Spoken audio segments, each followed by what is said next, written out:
What's good? Man, two of my most favorite human beings on the planet. So good to see you guys. Yeah, man. So good to see you. How we been? Yeah. You've been good. How you been? I've been good. You know, we were talking really just doing hard shit right before we went live here. And yeah, the SOS is just something, you know, hard for me to wrap my head around, just the water and the run and wet and on to the next thing. And, you know, whatever that hard is. And you had mentioned, Bruce, you know, finishing that just emotional. And it was just making me think back through some of the things and, you know, how emotionally they hit. And, you know, the things that I remember, you know, for me, and I'd love to hear from you guys, because I think it all correlates, right? When we do hard things in anything in our life, it just makes the day-to-day just seem easier, right? You know, things that people freak out about, especially in a tough market like we're in.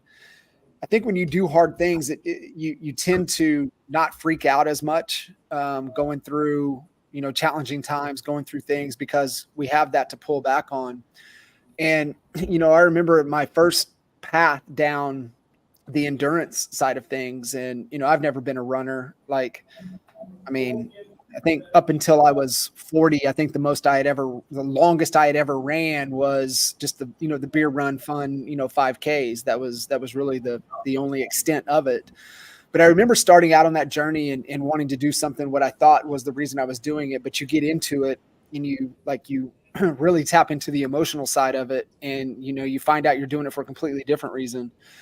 And, you know, just like you had said, how emotional it was for you to go through that. You know, how do you guys, with, you know, doing all of the endurance stuff, all of the pushing each other that you guys do, how does that help, you know, correlate into the rest of life, right? Rest of business, and, you know, how does it help you guys be better? We do hard things. That's just the way it is, right? And I think we lead, I hope we lead by example for our kids and for our team. And always consistently like pushing yourself just a little bit further. And maybe, you know, for everybody, it doesn't resonate because not everybody can understand the world of endurance sports. But I think just like the mantra of just, you know, go one more, or just do a little bit more. You know, we always say 1% better every day. And that's just all we're trying to get people to do, is just push just a little bit harder and put themselves in uncomfortable situations where they'll grow. Yeah. And for, you know, endurance, like you learn so much about yourself out in the woods or in times where you have to like dig deep into parts of you that you don't even know are there. And I think there's a version of that for everybody. Maybe it's not an Ironman or whatever, but I think that people can find that hard place inside of them. Yeah, I agree. I think, you know, as human beings, right, like we're naturally conditioned and have a built-in response to avoid fear, right? Avoid discomfort, avoid danger, avoid hard things, right? And I think if we intentionally put ourselves in those situations, right, that's where the gap is, and the real true growth as a human being, spiritually, mentally, physically, right? And that does correlate and translate into business, because like you always say, how you do one thing is how we do everything. And that's really our mantra. And like you said, our kids are watching us do these things, right? Put it up. You lead by example. So our daughter is chasing a qualifier today in the swim meet. And this morning, before everybody went to school, we all put a pink heart on their wrist, and we hold it up at, you know, from the bleachers. She holds it up too, and she's like, I don't know, she's hundredths of a second off from the qualifying time for this race. And it's just, you know, it's teaching them. But it does, man. It makes the everyday life easier, right? When you do those things and you're in those moments, in those situations, you're out in the a 5 to 10, 12 hour, depending on what type of endurance thing you're doing, event, right? Like there's going to be times when you want to stop, you want to quit, right? Like it's just inevitable, right? It's inevitable when that happens, right? They call the art locker, whenever you the pain cave. Whenever you get into that pain cave, it's what you do in those situations, and we're all wired to just keep the easy road out, right? And avoid discomfort, avoid the pain and the fear. And it's easy to stop and sit down and quit and give up. And just be able to have the cognitive awareness, like when you're in those moments, to push through to the other side. That's where the breakthroughs happen. For me personally, like I said, at the end of that race, I was injured going into the last triathlon I did. It's the SOS. It's a 50.3 mile non-traditional triathlon, multi-stage. You got to carry your shoes with you through the race. And I didn't want to do it. I was literally going to quit before I even started. I was very well trained. I was probably running my best running splits, bike splits, swimming, not so much, but we won't talk about that. But going into it, I was confident, but the injury came, and I had it now, right? And we say we do it for those who can, right? So everything we do in terms of that, like we have the ability to walk, we get up, we can breathe, right? Like why not move our bodies and do things because we can? There's so many people that can't do that. So that's all I had to rehear again to get me to that starting line, and that starting line got me to. That's the biggest thing too. And, I think back through, like the hardest thing that I ever did was in the water in Tulsa. And I was thinking there and I was like, man, this is what you get. You didn't put in enough work in the water. Like, this is like, you deserve this. You deserve to not finish. And I remember there, and my mind immediately I started making excuses of what I would say to everybody because I didn't finish. And it was just like, wait, get to the next safety boat. And so get to the next safety boat, get to the next safety boat, get to the next safety boat. And then all of a sudden something like, you finally catch your breath, and then it was like, oh, okay, you know how to do this, but you get through it. But it's so easy to be able to just pull the ripcord, and I see it so often, with agents and small business people and just people in general, especially when things get real hard. They immediately find the ejector, button, and then they're already in excuse mode. And they're already, the confirmation bias of why it didn't work, why they needed to quit, why they needed to go into the other things. And I think, people just don't, until they overcome something challenging and hard. And that's why I like to, relate it back to the endurance side of things, because it's helped me more than anything in my life by going down this journey over the last 7 years. And like, I've grown more in the last 7 years from this and this experience than I have in any other time in my life. And I think it just brings a calmness. It brings an awareness to, when you see something and it's like, that's not difficult. I mean, I gotta problem solve a little bit. I got a little extra effort or whatever it may take. But, I love that about you guys. And I think the other component, and especially in business, and this is where, I always tell agents that if you want to, go beyond capacity, right? Go beyond capacity, you've got to have somebody that's going to ride with you, and somebody that's going to push with you, and somebody that can, have their own level of suffering and pain with you, self-induced suffering and pain. And that's where the endurance side of things go. Because I think that's the first step, right? From a mindset perspective, is that you can't do this alone. And from a business perspective. So, for the two of you, and just speaking to, other agents out there looking to grow and expand and build, how critical is it to have somebody there kind of as a partner with you that's pushing you every day to not give up, not pull the ejector cord, not make an excuse, but really stay in the fight each and every day? Yeah, I mean, I think accountability is everything, right? And the people that you put around you are so important. And I always say that you asked me before we went live, do you have FOMO?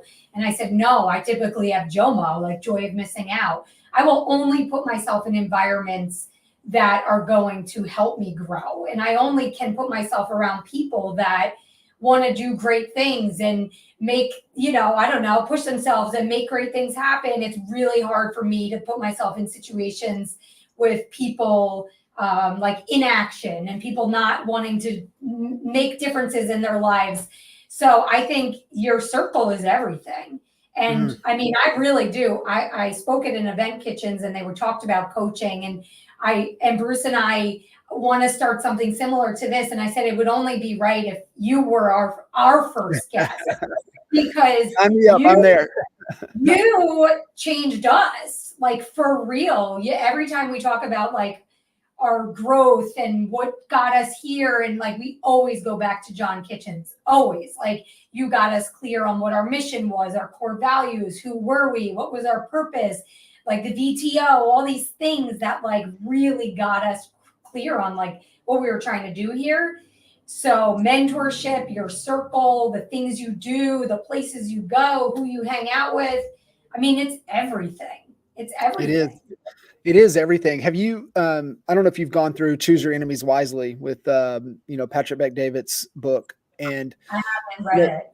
Yeah, I think you could, it's one of those books. I remember we were leaving Cleveland a couple months ago, and Kinder was on the flight, and he texted me and he said, if you had to start over from scratch, would it be, beyond Entrepreneurship 2.0 that you would rebuild everything with? And I said, I would say yes. Until Bet-David's Choose Your Enemies Wisely book came out, I would actually take that book first over Beyond Entrepreneurship 2.0 to rebuild or build any type of empire. And the reason is that Bet-David brings the emotional in with the logical. So, you've got to have both, right? You got to have the enemy, and then you got to have the competitor. And what's the difference, and what's healthy, and how do you maintain a healthy, emotional versus something that's just going to, eat at you and tear you down. But one of the best exercises out of that book was kind of the qualification that it takes to be a part of your inner circle. And it's on like a scale of 0 to 100, and you got to be above 50 to be worthy of even being considered to be in your inner circle. And so it's just a great assessment to determine. Like, I thought there were some people that were in my inner circle, but I ran them through the metrics and I ran them through it. And I'm like, damn, they come up short. They don't meet the requirements. And that was really important for me. And I'm with you. I think maybe help kind of which order is the inner circle more important than the mindset, or is the mindset more important than the inner circle? You need the mindset first, right? I mean, I would think. Without having clear direction and a mindset, of growth, and wanted to take the challenge, knowing what the challenge is, ahead of you, and then building that, that team around you, your inner circle around you, around that vision, I think is in my mind, probably the way I would do it. Without reading the book, I'm not sure what they suggest there, but I don't know.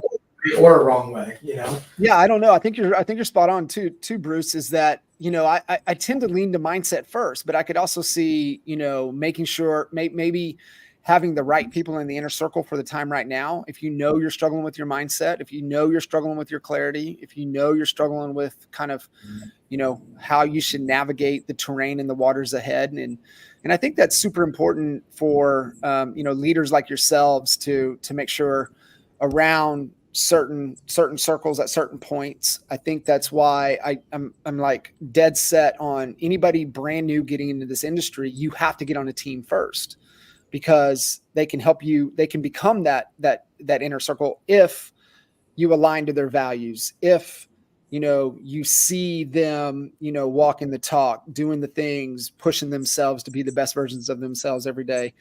And I think that, if you have that belief getting in, they can help you maintain that mindset. But I think it's you just got to have that choice. And I think for me, it's always been, more of what I don't want than what I do, until you figure out what it is that you do want.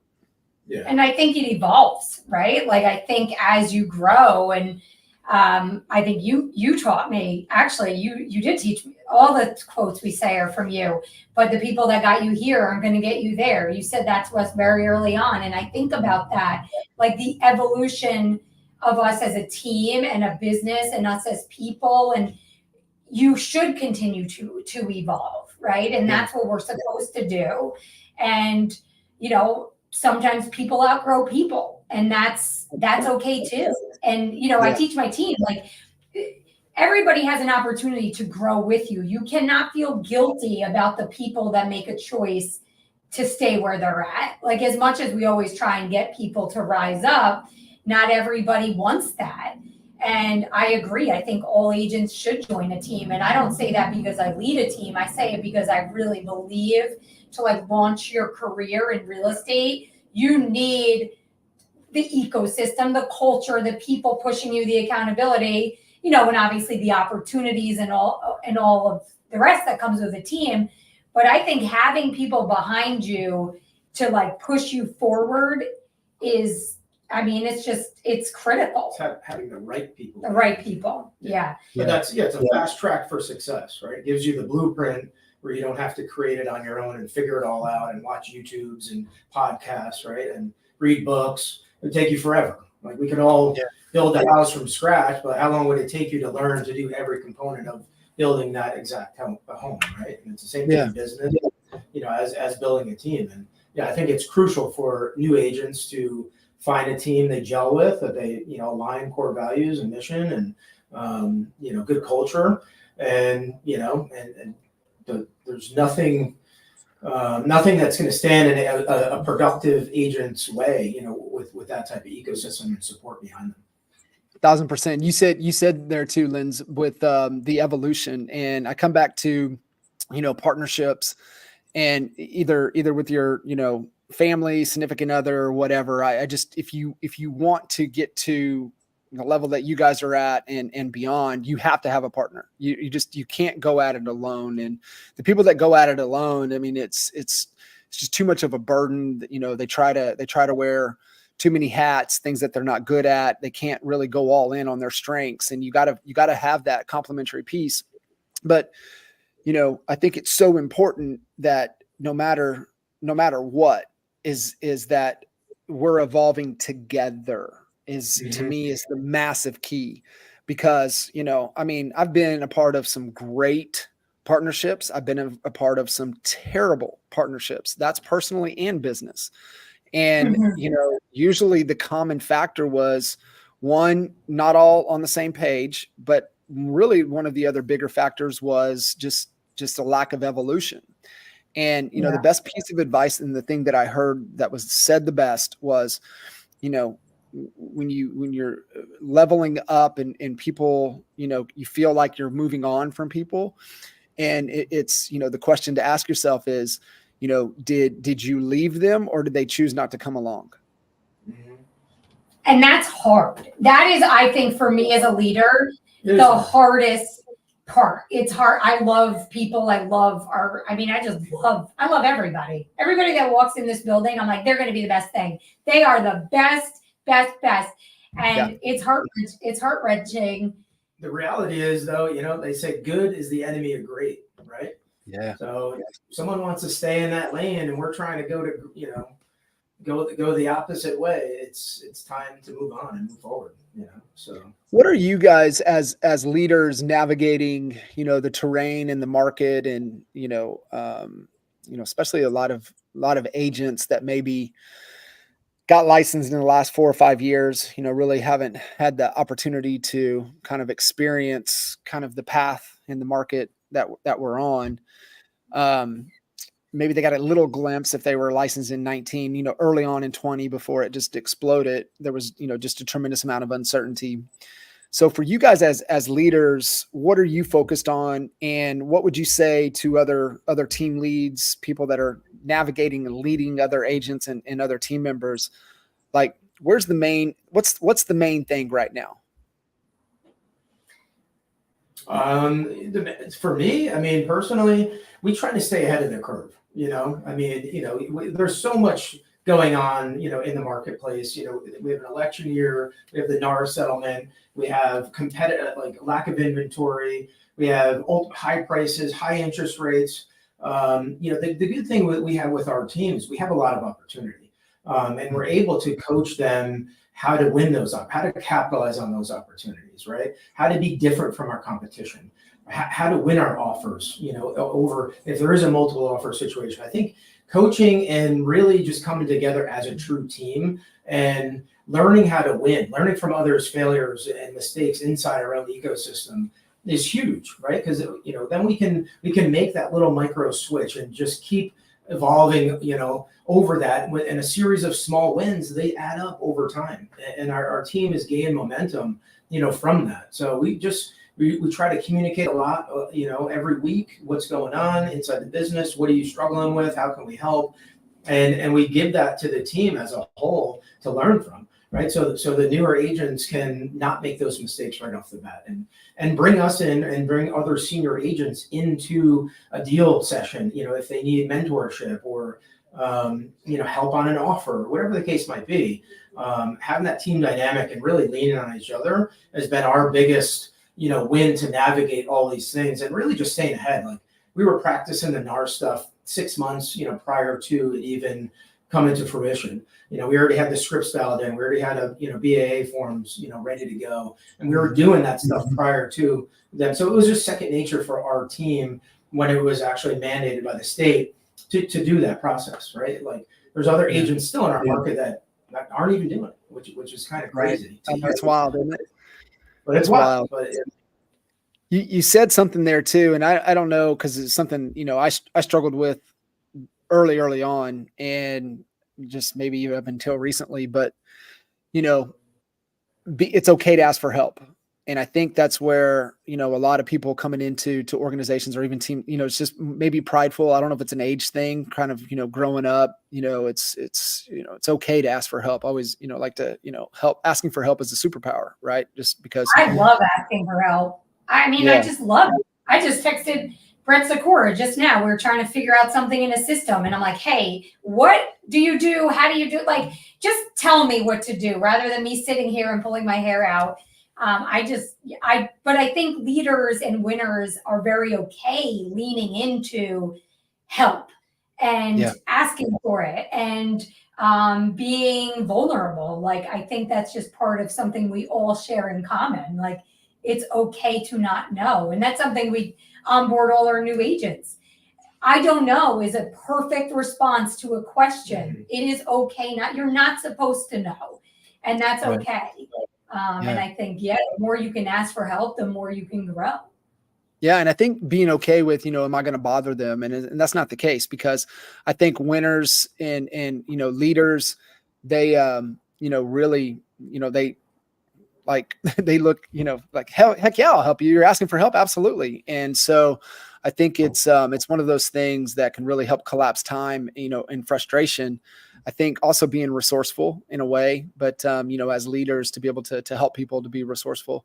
What are you guys seeing, from a leadership side of things and people navigating and running organizations? I mean, you guys are plugged into some of the, the best, team leads and leaders on the planet. Is there anything that you're seeing that they're maybe not thinking about, or things that they maybe should be thinking about as we kind of, navigate here to the end of the year and into 25? I think so I watch a lot of leadership and leaders, and I find that the leaders that stayed like very plugged into their people and what was happening and kind of like in the trench leaders, their businesses have exploded. And I feel like I watched a lot of leaders step out of the business during COVID when the market was so frothy, right? And we're all traveling and conferencing and, doing all these things around the country and sort of like neglecting a little bit our teams. I've seen those teams really struggle right now. And I think it's so important as leaders, right? You try and scale out of all these parts of the business and leverage yourself, and you forget what you're actually good at, is typically like attracting talent, attracting agents, and being the pillar of the business that they need to feel supported through a challenging market. And I mean, I've been preaching forever, right? Like this market's going to change. We're going to go into a market where you're nurturing and following up, and you got to stay in front of your people. And for years, we've been practicing database integrity and reach out attempts and getting in front of people over and over and over through all these different dial nights and dial days and 6-week Monday mayhems. And so I think we've just been preparing our team for a change in the season. And I mean, I feel so proud because at the end of Q3, this year is where we ended last year at the end of the year. So we're ahead transaction count, we're ahead volume count, we're down a lot of agents actually. Talking about people outgrowing people, we lost a lot of agents that just couldn't hack the business, right? It's not for everybody. It's challenging. So we have a leaner team that's doing more production. And I think everybody here right now is like ready to work and feeling the energy, and we're gelling together.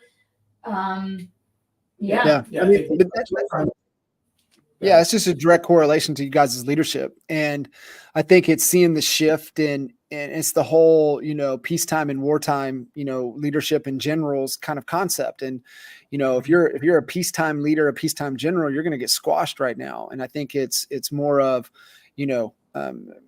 wartime, but there's a way to not, lead with the iron fist, but it's more higher level of accountability, more frequent communication, leading more by example, not letting people lose sight of the bigger picture, not letting people lose sight of the vision and what we're trying to accomplish and what we're a part of. And we're better together, collectively than individually. I think it's those leaders right now that are starting to accelerate and separate. I mean, what you guys are doing, I mean, you're through 3 quarters, what you did all of last year. And we can argue that the market is maybe a little bit tougher or a lot tougher this year than it was last year. So being able to say that, I mean, that's huge. I mean, you guys should be proud of it, but the team should be really proud of what they've been able to accomplish, because that allows us to continue to build momentum. And that's really what we need heading into, the beginning of the year.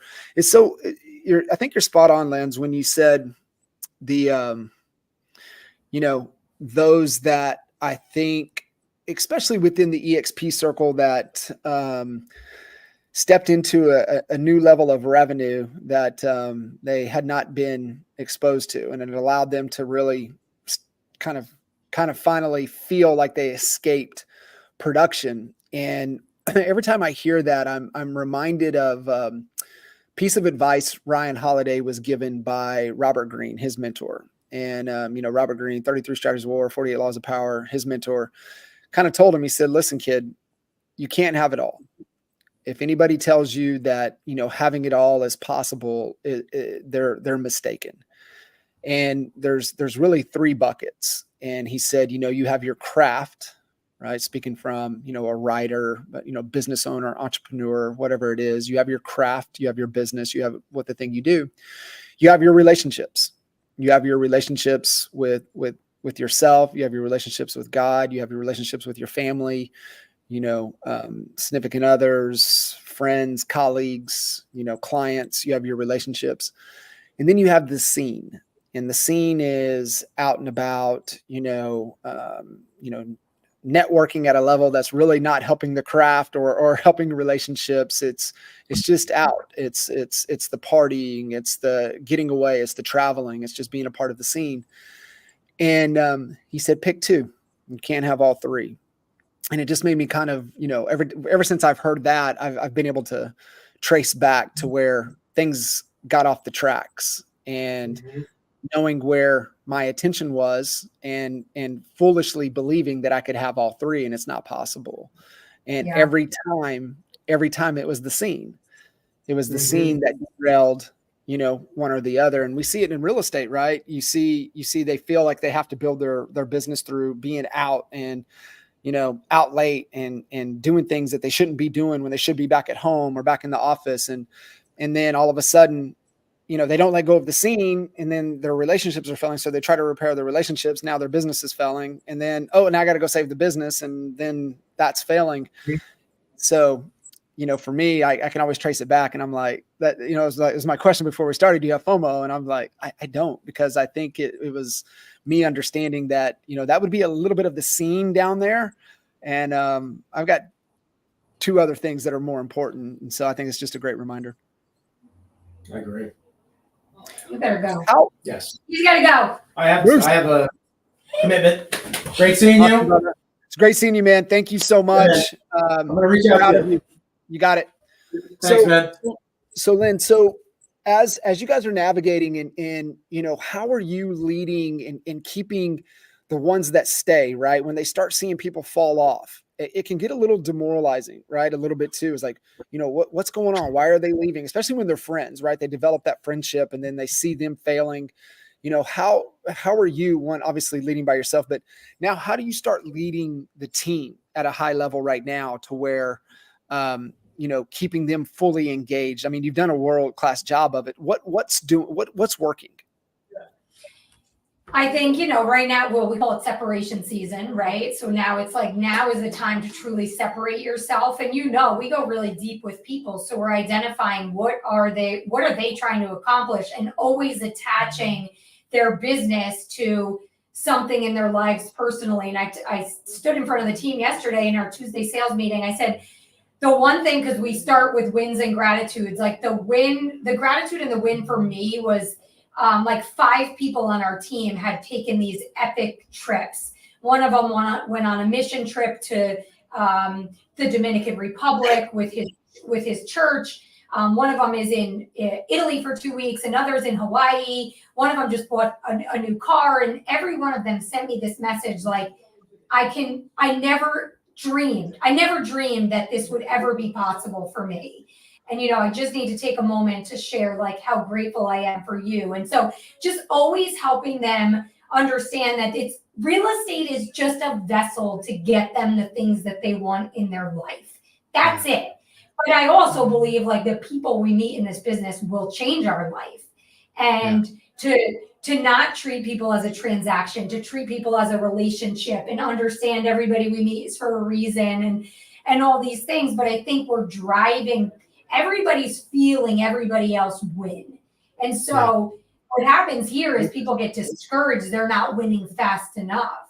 And, then you compare yourself, and just getting them to circle back and understand like it takes time, right? Success takes time. And, but I think that's that's like my secret sauce. Like I want people to win in their life. Yeah. Like that's what I want for people. Yeah. I do too. I think that's the fulfillment side of things, right? It's the transformation, and it's the more that they can win in their life, the more then they're going to be able to win in their business. And most people think it's the other way around, right? It's that, right? Like when my business is there, then I'll do that. It's like, why don't you win in your life? And then becomes contagious and carries over into the business side of things as well. How do you help them, when they see others around them achieving milestones and things that they had set out for, accomplishing desires? How do you, keep them out of that gap, right? It's the whole gap in the gain concept. How do you keep them out of the gap and keep them focused on, really how far that they're coming? We're always celebrating everybody, right? That's why wins and gratitudes is important. Shouting out people that are doing things. Maybe you're not number one on the deal board, but everybody has an opportunity to be on the activity leaderboard, which is something we actually put more emphasis on than transaction volume. Every Tuesday, we put up the activity leaderboard for the last 7 days, the last 30 days, and the last, year to date. And so every person, and actually, ironically enough, most of the new agents on our team are the people on the activity leaderboard because they're making the calls, they're in their database, they're doing the things they were taught to do.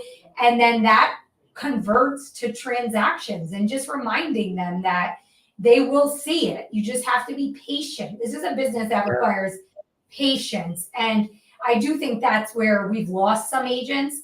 They just want instant gratification. They want $100 bills coming out of money guns. They want to be like what Instagram, Rico Suave or whatever. And it's like, it takes grit, it takes patience, it takes consistency, and it's just like showing up over and over and over again.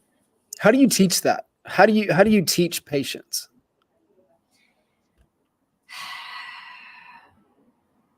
I don't know if you can teach patience. I mean, I guess maybe. I mean, I'm pretty impatient, although I'm impatient, but I'm very patient. Like I understand that work is work. And I feel like, I don't know if we've ever talked about my dad, but he's like such a simple guy. He's run an insurance agency for 48 years. The man will literally die at his desk.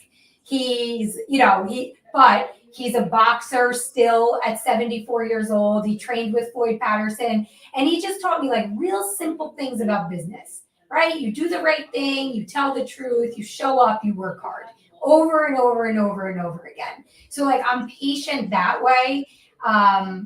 And I think that's just sharing that, right? Like it took 15 years to get here, and we're going to help you get there in 6 months, 12 months, 24 months, but you have to be patient.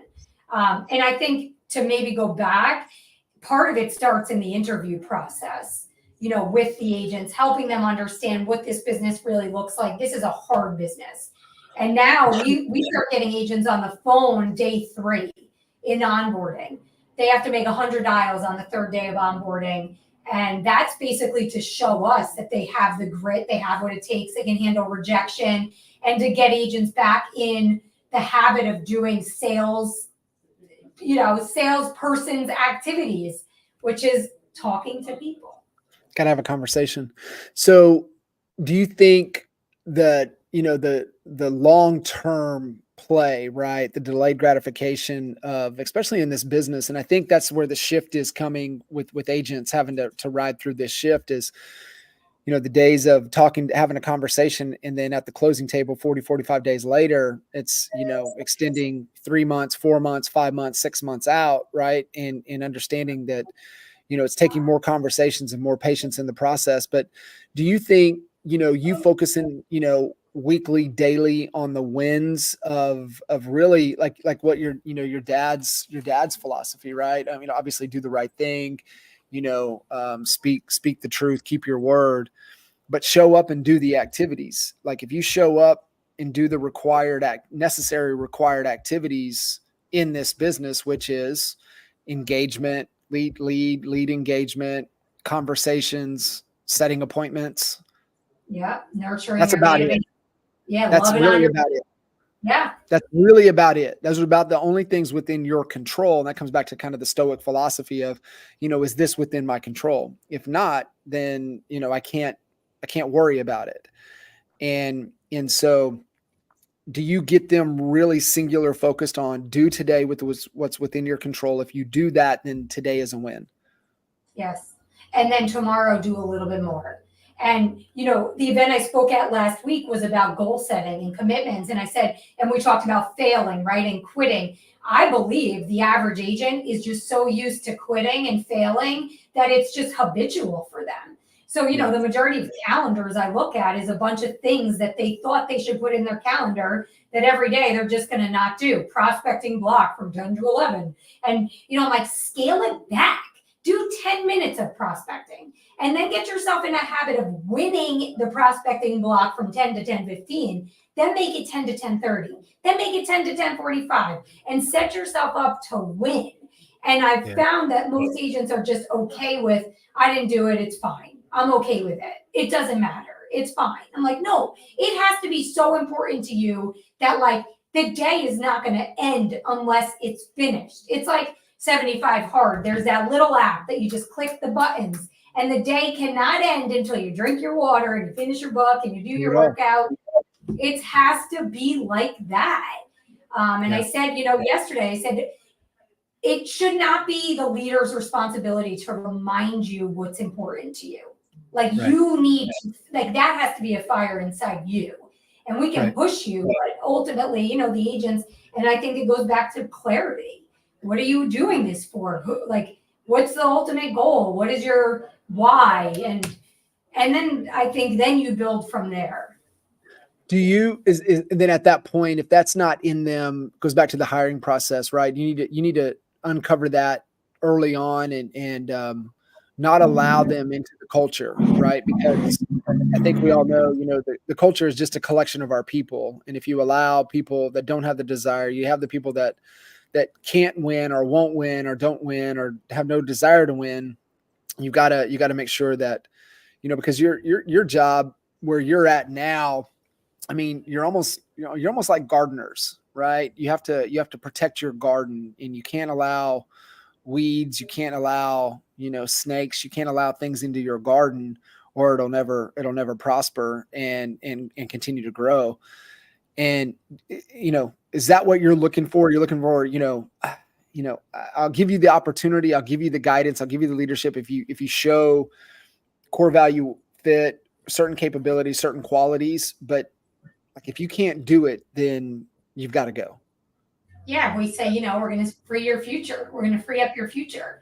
And I think, like, sometimes I can see in people's faces that, like, they don't want to disappoint us or let us down. And, we're a little bit fierce. I think it's not for everybody, right? But I think the reason we push accountability and one-on-one meetings and group accountability and deal doctoring and all these things we're doing every day, all the time, which is always like, there's so much sometimes for agents, but it's really just it's to help them achieve what they're trying to achieve. It's just another lever to help unlock getting one or two more transactions just by tweaking the language in your offer, the way you're articulating the message, practicing, showing up to a buyer consultation. What does it look like? What is before the appointment? All these things, just coaching, training.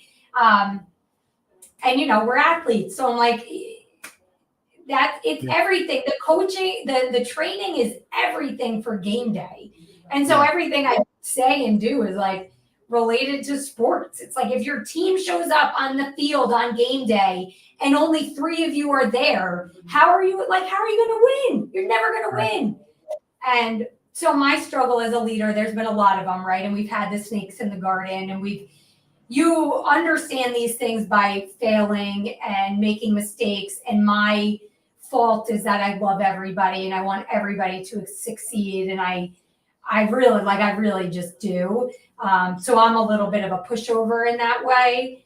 But I forget why I got to this point. Well, it goes back to my point of why I believe you've got to have a great partner to build anything, really, really enduring and amazing, because if it's just solely built on your strengths, then we all have our weaknesses. And that's where I think a great partner can complement us to be able to really come in and, step into our shortcomings. And, loving everybody's not a problem. I think you can love them from afar. But you've also got to, protect the rest of the organization as well. Right. And so and that's where I'm like, it's so hard. I don't want to. And Bruce is like, the standard's the standard, right? The standard is the rule. So like, if they don't uphold the end of the bargain to the expectation of the standards, like, the standard's firing them. You're not firing them. I'm like, okay, whatever.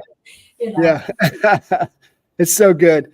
What are you focusing, the agents to really pay attention to right now? I mean, how important do you push on them to know their numbers, right? To know how many conversations that will lead to an appointment, how many appointments do they need? And it's one of the things that I see, agents have gotten away from, team leads have gotten away from over the last, several years, because the business was so reactive, is not putting enough emphasis on their numbers. And it's the two, numbers and calendar seem to be the two biggest things that I see that agents have abandoned, that if they really commit to knowing their numbers, looking at their numbers, paying attention to their numbers, and then allocating the required activity to the calendar and really owning the calendar and living and dying by the calendar, they will have that accelerated separation from the rest of the agents. How much are you talking to them about their numbers, their calendar, and just really helping them to be the most efficient?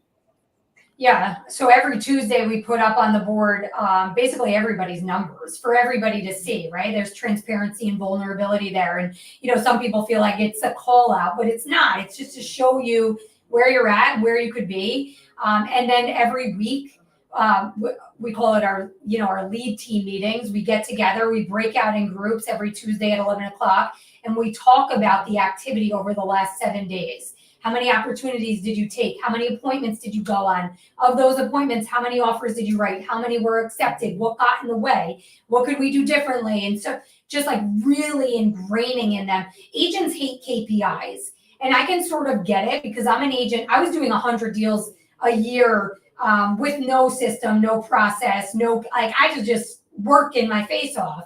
Right. So I understand like the mindset of the agents don't always grasp tracking and measuring and numbers.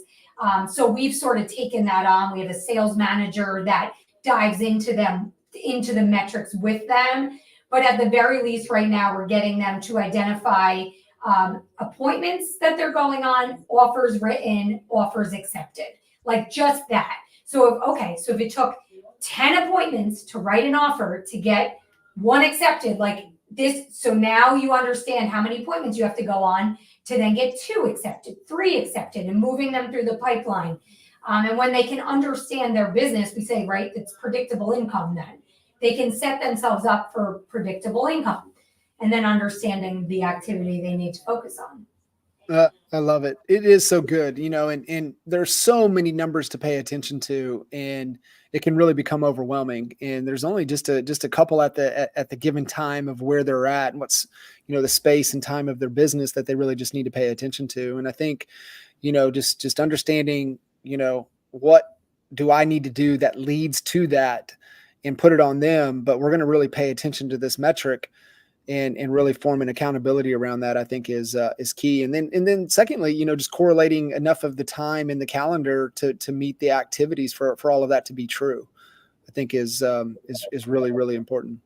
And I love a time audit. I love tracking what you're doing every day. I think, we waste more time than we spend on things. You sit down in a chair and you pick this thing up, you'll end up in a, I don't know, a deep dark ditch somewhere on Instagram. And so just, a 7-day time audit is so impactful to just understanding where you're spending time. So we love that. And then going into 2025, we already told them, like, we're going to get really like granular on KPIs. And everybody's going to have we changed the name from one-on-ones to business strategy sessions. And they'll be able to see over time, which I think is important, what their activity was in the first month of January, in the first month of 2025, January, February, March, and looking at it comparatively over the year to then start understanding, well, I did this in this month, and then, I increased it here, and then I closed more deals in Q3 than I ever have. And so back to the basics. Yeah, just I think a higher level of awareness of really business activities and taking it, a little more serious, a little more committed, a little more maybe slightly obsessed with, how can they really maximize the vehicle that they're in, the vehicle that they have to get them to really where they want to go. And then taking the opportunity and squeezing it and loving on the people, right? And then something we're really focused on is the experience, like creating a memorable experience that is curated to our clients so that buyer consultation becomes so much more than that. And then how do we take that opportunity, the lead, we call the opportunity, and just creating an experience for them that will last, through multiple referrals and relationships and business down the road. I love it. I love it. You guys are amazing. Just an absolute, inspiration. Just love seeing you guys push each other. Right. And I think that's so important in any dynamic. I mean, you and Bruce are pushing each other, but also pushing the team. And I'm sure they're pushing you as well. And I think it's just super, super important, navigating, the rest of the year and into 25 to really just make sure, you really dive into that, really do the audit on the inner circle and see, make sure you've got the right people around you because, and circumstance and environment is greater than anything. And that's really what will dictate, are we getting the results or not, really can be traced all the way back to who we're spending time with. Yeah.